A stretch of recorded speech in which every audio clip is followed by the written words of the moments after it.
Hello दोस्तों, कैसे हैं आप लोग। आज हम महत्वपूर्ण सामान्य ज्ञान पढ़ेंगे और आप लोगों को पता ही है कि लोको पायलट और टेक्नीशियन का वैकेंसी आ गया है। तो जीके की तैयारी करना शुरू कर दीजिए। तो चलिए शुरू करते हैं। आज का पहला प्रश्न है हमारा, सिखों का प्रमुख त्यौहार कौन सा है। जो सिख होते हैं उनका प्रमुख त्यौहार कौन सा है, तो बैसाखी।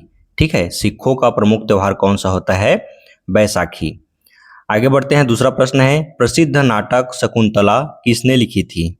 तो प्रसिद्ध नाटक है शकुंतला, किसने लिखी थी, तो महाकवि कालिदास ने लिखी थी शकुंतला।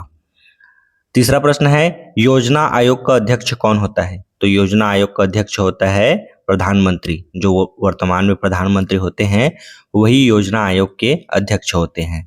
ठीक है।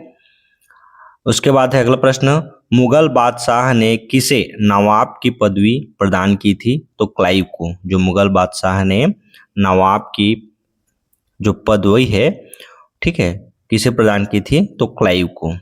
पांचवा प्रश्न है, बौद्ध धर्म में स्तूप किसका प्रतीक है। तो बौद्ध धर्म में स्तूप किसका प्रतीक है, महापरिनिर्वाण। ठीक है, चलिए आगे बढ़ते हैं। उसके बाद है छठवां प्रश्न, अद्वैतवाद सिद्धांत के प्रतिपादक कौन है। तो शंकराचार्य। बहुत इंपॉर्टेंट क्वेश्चन है ये।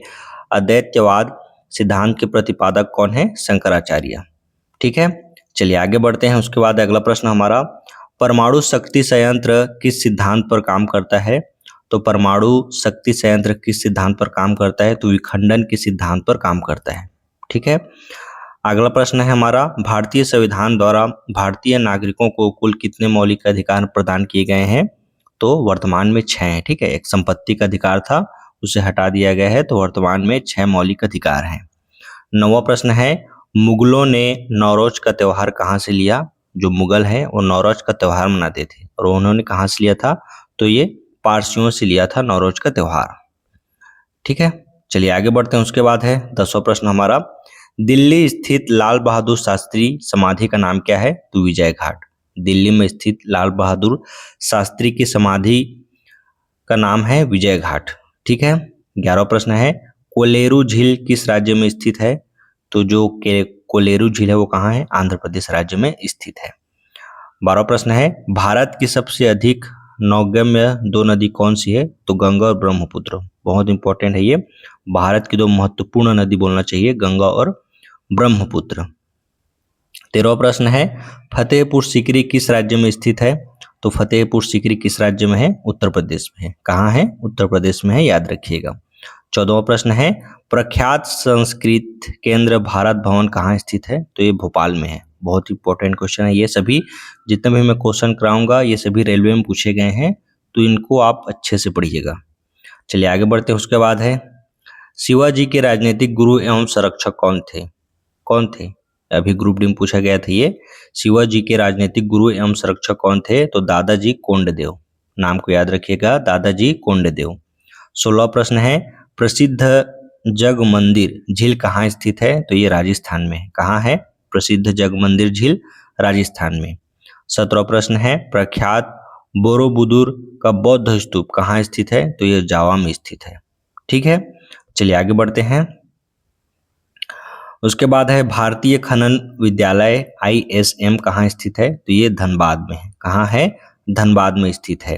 19वां प्रश्न है, फ्रांस की बोर्डो बंदरगाह किस नदी के तट पर स्थित है। तो गेरून। जो गेरून बंदरगाह है, सॉरी की बोर्डो बंदरगाह किस नदी के तट पर स्थित है। तो गेरून बंदरगाह। ठीक है। उसके बाद है 20वां प्रश्न, अर्थशास्त्र नामक पुस्तक किसने लिखी। तो चाणक्य, कौटिल्य या विष्णुगुप्त, जो भी कहो, अर्थशास्त्र नामक पुस्तक लिखी थी। उसके बाद है 21वां प्रश्न, विश्व में सर्वाधिक लवणता झील किस झील में पाई जाती है। तो वान झील में। विश्व में बोला है ना, अगर भारत में बोलता तो चिल्का झील है। ठीक है, और विश्व में सर्वाधिक लवण वाला झील है वान झील। 22वां प्रश्न है, नंदलाल बोस ने किस क्षेत्र में ख्याति अर्जित की थी। तो चित्रकला के क्षेत्र में नंदलाल बोस ने ख्याति अर्जित की थी। ठीक है, चलिए आगे बढ़ते हैं। उसके बाद है अगला प्रश्न हमारा, भारत में प्रवाहित होने वाली सबसे बड़ी नदी कौन सी है। तो गंगा नदी है। गंगा नदी की लंबाई को याद रखिएगा, पूछा जाता है। 2525 किलोमीटर है उसकी लंबाई। ठीक है। उसके बाद है 24 प्रश्न, संसदीय शासन प्रणाली सर्वप्रथम किस देश में लागू हुई? तो ब्रिटेन में। याद रखिएगा इसको, बहुत इंपॉर्टेंट क्वेश्चन है ये। संसदीय शासन प्रणाली सर्वप्रथम किस देश में लागू हुई? तो ब्रिटेन में। 25वां प्रश्न है, प्रधानमंत्री बनने के लिए न्यूनतम आयु कितनी है? तो 25 साल। अगर आप प्रधानमंत्री बनना चाहते हैं तो आपकी उम्र 25 साल होनी चाहिए। ठीक है, चलिए आगे बढ़ते हैं। उसके बाद है 26वां प्रश्न, भारत में सबसे पहले रेलगाड़ी कब चली? तो 16 अप्रैल 1853 को। ठीक है, भारत में सबसे पहले रेलगाड़ी कब चली? 16 अप्रैल 1853 को। 27वां प्रश्न है, लिंगराज मंदिर की नींव किसने डाली थी? तो ययाति केसरी ने। लिंगराज मंदिर के नींव किसने डाली थी? ठीक है, बनाया कोई और है लेकिन नींव किसने डाली थी? ययाति केसरी ने। याद रखिएगा। 28वां प्रश्न है, रेलवे बजट को सामान्य बजट से किस वर्ष अलग किया गया? तो 1924 में, है ना। रेलवे का अलग बजट बनता है, याद रखिएगा इसको। ठीक है, पूछा जाता है। तो ये थे हम रेलवे का कुछ इंपॉर्टेंट क्वेश्चन। ये PYQ है, प्रीवियस ईयर क्वेश्चन में पूछा गया है ये। तो इनको अच्छे से पढ़िएगा। हम डेली क्लास लाएंगे आपको लोको पायलट और टेक्नीशियन के लिए, तो आप हमारे साथ जुड़े रहिएगा।